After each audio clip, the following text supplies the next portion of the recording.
اعوذ باللہ من الشیطان الرجیم بسم اللہ الرحمن الرحیم وَلَقَدْ آتَيْنَا لُقْمَانَ الْحِكْمَةَ أَنِ اشْكُرْ لِلَّهِ وَمَنْ يَشْكُرْ فَإِنَّمَا يَشْكُرُ لِنَفْسِهِ وَمَنْ كَفَرَ فَإِنَّ اللَّهَ غَنِيٌّ حَمِيدٌ وَإِذْ قَالَ لُقْمَانُ لِابْنِهِ وَهُوَ يَعِظُهُ يَا بُنَيَّ لَا تُشْرِكْ بِاللَّهِ إِنَّ الشِّرْكَ لَظُلْمٌ عَظِيمٌ وَوَصَّيْنَا الْإِنسَانَ بِوَالِدَيْهِ حَمَلَتْهُ أُمُّهُ وَهْنًا عَلَىٰ وَهْنٍ وَفِصَالُهُ فِي عَامَيْنِ أَنِ اشْكُرْ لِي وَلِوَالِدَيْكَ إِلَيَّ الْمَصِيرُ وَإِنْ جَاهَدَاكَ عَلَىٰ أَن تُشْرِكَ بِي مَا لَيْسَ لَكَ بِهِ عِلْمٌ فَلَا تُطِعْهُمَا وَصَاحِبْهُمَا فِي الدُّنْيَا مَعْرُوفًا وَاتَّبِعْ سَبِيلَ مَنْ أَنَابَ إِلَيَّ ثُمَّ إِلَيَّ مَرْجِعُكُمْ فَأُنَبِّئُكُم بِمَا كُنتُمْ تَعْمَلُونَ يَا بُنَيَّ إِنَّهَا إِن تَكُ مِثْقَالَ حَبَّةٍ مِّنْ خَرْدَلٍ فَتَكُنْ فِي صَخْرَةٍ أَوْ فِي السَّمَاوَاتِ أَوْ فِي الْأَرْضِ يَأْتِ بِهَا اللَّهُ إِنَّ اللَّهَ لَطِيفٌ خَبِيرٌ يَا بُنَيَّ أَقِمِ الصَّلَاةَ وَأْمُرْ بِالْمَعْرُوفِ وَانْهَ عَنِ الْمُنكَرِ واصبر على ما أصابك إن ذلك من عزم الأمور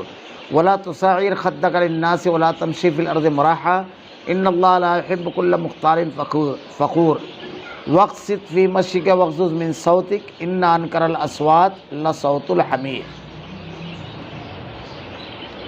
اور ہم نے یقیناً لقمان کو حکمت دی تھی کہ تو اللہ کا شکر کر، ہر شکر والا اپنے نفع کے لیے شکر کرتا ہے اور جو بھی ناشکری کرے وہ جان لے کہ اللہ بے نیاز اور تعریفوں والا ہے۔ اور جب کہ لقمان نے واعظ کرتے ہوئے اپنے لڑکے سے فرمایا، میرے پیارے بچے، اللہ کے ساتھ شریک نہ کرنا، بے شک شرک بڑا بھاری ظلم ہے۔ اور ہم نے انسان کو اس کے ماں باپ کے متعلق نصیحت کی۔ اس کی ماں نے دکھ پر دکھ اٹھا کر اسے حمل میں رکھا، اس کی دودھ چھڑائی 2 برس میں ہے کہ تو میری اور میرے ماں باپ کی شکر گزاری کر، تم سب کو میری ہی طرف لوٹ کر آنا ہے۔ اور اگر وہ دونوں تجھ پر اس بات کا دباؤ ڈالیں کہ تو میرے ساتھ شریک کر جس کا تجھے علم نہ ہو تو ان کا کہنا نہ ماننا، ہاں دنیا میں ان کے ساتھ اچھی طرح بسر کرنا، اس کی راہ چلنا جو میری طرف جھکا ہوا ہو۔ تمہارا سب کا لوٹنا میری ہی طرف ہے، تم جو کچھ کرتے ہو اس سے پھر تمہیں خبردار کر دوں گا۔ میرے پیارے بیٹے، اگر کوئی چیز رائی کے دانے کے برابر ہو، پھر بھی خواہ وہ کسی چٹان میں ہو یا آسمانوں میں یا زمین میں، اسے اللہ ضرور لے آئے گا۔ اللہ بڑا باریک بین اور خبردار ہے۔ اے میرے بیٹے، تو نماز قائم رکھنا، اچھے کاموں کی نصیحت کرتے رہنا، برے کاموں سے منع کیا کرنا، اور جو مصیبت تم پر آ جائے صبر کرنا۔ یقین مان، یہ بڑی ہمت کے کاموں میں سے ہے۔ لوگوں کے سامنے اپنے گال نہ پھلا، زمین پر اترا کرنا چل، کسی تکبر والے شیخی خور کو اللہ پسند نہیں فرماتا۔ اپنی رفتار میں میانہ روی اختیار کر اور اپنی بات پست رکھ، اپنی آواز کو پست رکھ۔ یقیناً آوازوں میں سب سے بدتر آواز گدھوں کی آواز ہے۔ وَلَقَدْ آتَيْنَا لُقْمَانَ الْحِكْمَةَ أَنِ اشْكُرْ لِلَّهِ وَمَنْ يَشْكُرْ فَإِنَّمَا يَشْكُرُ لِنَفْسِهِ وَمَنْ كَفَرَ فَإِنَّ اللَّهَ غَنِيٌّ حَمِيدٌ۔ اور ہم نے یقیناً لقمان کو حکمت دی کہ تو اللہ کا شکر کر، ہر شکر کرنے والا اپنے نفع کے لیے شکر کرتا ہے، اور جو بھی ناشکری کرے وہ جان لے کہ اللہ بے نیاز اور تعریفوں والا ہے۔ حضرت لقمان جن کے نام پر ہی یہ سورت ہے، اللہ رب العالمین نے ان کو بہت بڑی نعمت دی تھی، ایک حکمت کی نعمت، دانائی کی نعمت۔ اور حضرت لقمان جو تھے، ان کے بارے میں یہ چیز پچھلے ہفتے کے درس میں بیان کی گئی کہ اللہ تعالیٰ نے ان کو حکمت دی تھی، یہ نبی نہیں تھے، لیکن ان کا تذکرہ بڑی تفصیل کے ساتھ اللہ رب العالمین نے اس صورت میں کیا ہے۔ اور انہوں نے جو نصیحتیں اپنے بیٹے کو کی ہیں، تو ماہرین اور مفسرین سلف کہتے ہیں کہ اولاد کی تربیت اگر آدمی بہترین ڈھنگ سے کرنا چاہتا ہے تو حضرت لقمان کی ان نصیحتوں کو اچھی طرح پڑھ لے اور اپنی اولاد کی تربیت کے لیے انہی نصیحتوں کو بنیاد بنائے، اور یہ نصیحتیں جو ترتیب سے اللہ رب العالمین نے بیان کی ہے، اسی ترتیب کے ساتھ پہلے کس چیز کی اہمیت ہے، پہلے اس کو کیا بیان کیا جائے، یہ تمام چیزیں ملحوظ رکھی جائیں۔ کیونکہ اللہ رب العالمین نے اگر اس کو اپنے قرآن میں بیان فرمایا، اپنی کتاب میں بیان فرمایا، جو پوری دنیا کے انسانوں کے لیے ہدایت ہے، تو رب العالمین نے اس کو بیان کرنے کی جو حکمت ہے وہ یہ کہ ہم ان تعلیمات کے اوپر عمل کریں. ایک باپ اپنے بیٹے کو کیا نصیحت کرے, کیا کرے. سب سے پہلی چیز اللہ نے جو بیان فرمائی وَلَقَدْ آتَيْنَا لُقْمَانَ الْحِكْمَةَ, ہم نے لقمان کو حکمت دی. حضرت لقمان کو اللہ رب العالمین نے حکمت عطا کی. یہ حکمت بہت بڑی چیز ہے. اللہ رب العالمین کا بہت بڑا انعام ہے کہ ایک آدمی کو اللہ رب العالمین حکمت عطا فرمائے. یہ ہر چیز میں, ہر کام میں ضروری چیز ہے حکمت. اللہ رب العالمین کہ یہ نعمت اگر بندے کو مل جائے اور ہر کام وہ حکمت کے ساتھ کرے تو اس میں کامیاب بھی ہوتا ہے اور وہ اس کے لیے اور دوسروں کے لیے سب فائدہ مند بھی ہوتا ہے. اللہ رب العالمین نے دعوت کا جہاں حکم دیا ہے, اللہ تعالیٰ نے ارشاد فرمایا ہے کہ اللہ کے بندوں کو اللہ کے دین کی طرف بلاؤ. ادعو الی سبیل ربک بالحکمہ, ان کو حکمت کے ساتھ اللہ کے راستے کی طرف دعوت دو. حکمت کیا ہے؟ حکمت کی بڑی تفصیل ہے. ہر چیز کی حکمت, گفتگو کی حکمت, آدمی جو کام کر رہا ہے اس کی حکمت, آدمی کا جو کردار اور عمل ہے اس کی حکمت, آدمی کے جو معاملات ہیں اس کی حکمت, آدمی جو کسی کو مسئلہ بیان کر رہا ہے, دعوت دے رہا ہے, اس کی حکمت. یعنی ہر چیز کی حکمت, عمل کی حکمت, اخلاص کی حکمت, ہاں ساری حکمتیں اگر آدمی کے اندر جمع ہو جائے تو سمجھ لیجئے کہ وہ خوبیوں کا مجموعہ بن جائے گا.